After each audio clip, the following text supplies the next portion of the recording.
Anies jawab Ganjar soal bansos, kritik bansos yang dibagi di pinggir jalan.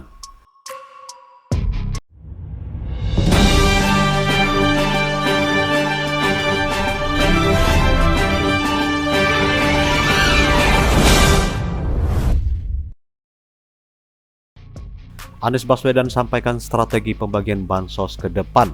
Anies menyadari bansos bantuan untuk penerima bukan untuk si pemberi. Anies juga kritik pembagian bansos harus tersistem, bukan di pinggir jalan. Bansos tepat sasaran melalui pendataan yang baik, akurat, mekanisme birokrasi, dibagikan langsung bukan di pinggir jalan. Harusnya bisa dipastikan mereka yang miskin prasejahtera termasuk di dalamnya, kata Anies. Dimulai saat Bapak berbicara. Pak Anies, lagi rame kita mau tanya soal bansos. Karena menurut saya bansos ini adalah kewajiban negara dan rakyat berhak mendapatkannya. Tapi kita punya problem, karena banyak klaim yang diberikan seolah-olah ini bantuan orang per orang atau kelompok. Padahal kita masih punya. Ada data yang tidak valid, ada cara penyampaian yang tidak benar, ada protes yang kemudian tidak terverifikasi atau terrespon dengan baik.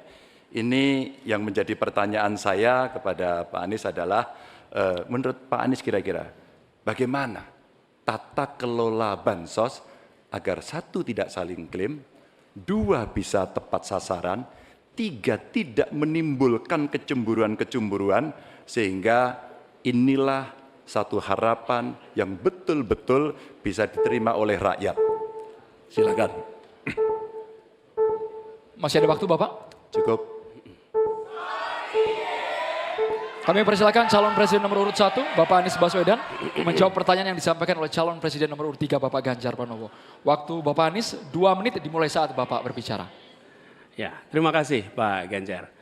Pertama, kita harus menyadari bahwa yang disebut sebagai bansos adalah bantuan untuk si penerima, bukan bantuan untuk si pemberi. Karenanya, dia diberikan sesuai dengan kebutuhan si penerima. Kalau penerimanya membutuhkan bulan ini, ya diberi bulan ini. Kalau dibutuhkannya 3 bulan lagi, ya 3 bulan lagi. Tidak usah dirapel semuanya. Okay? Dijadikan sebagai sesuai kebutuhan.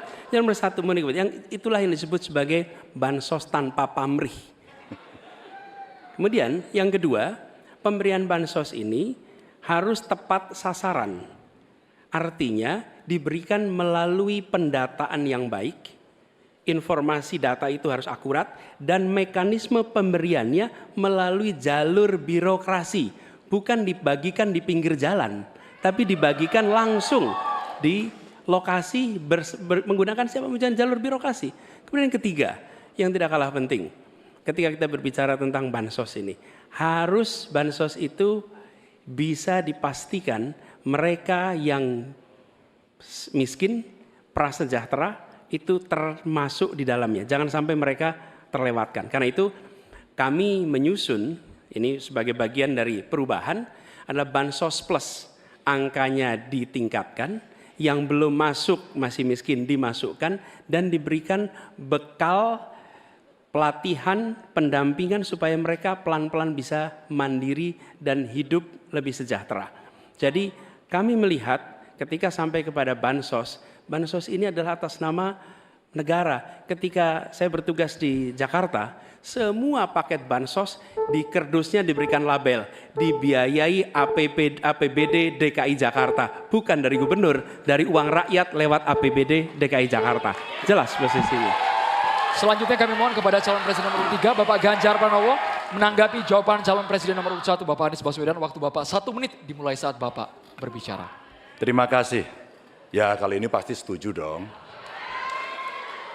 Karena proses logic thinkingnya adalah datanya diperbaiki. Ini yang pernah kita lakukan, dan ketika kawan-kawan Kades sudah bersusah payah, diberikan ke atas, balik lagi pada data yang sama. Seolah-olah kita abai pada soal data ini, sehingga betul-betul bansos yang diberikan, yang rencananya tadi menurunkan kemiskinan, mengurangi gap, menurunkan kemiskinan oke ternyata. Tapi gap tidak. Berapapun besarnya, gapnya tetap tinggi. Ini menarik dan kami punya data yang kita bisa baca, dan tentu saja ini penting memang paradigma bansos, sekali lagi ini betul-betul hak rakyat. Tugas negara dan pemerintah adalah memastikan itu bahwa ini adalah tepat sasaran dan tepat waktu.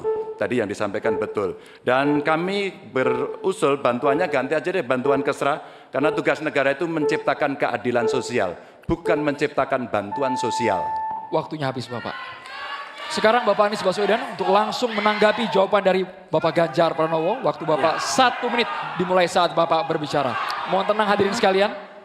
Ya, terima kasih Pak Ganjar. Dan yang dibutuhkan juga Pak Ganjar, kita harus mulai memikirkan opsi bahwa bantuan itu bisa berbentuk cash transfer, mengurangi potensi korupsi dalam pengadaan barang.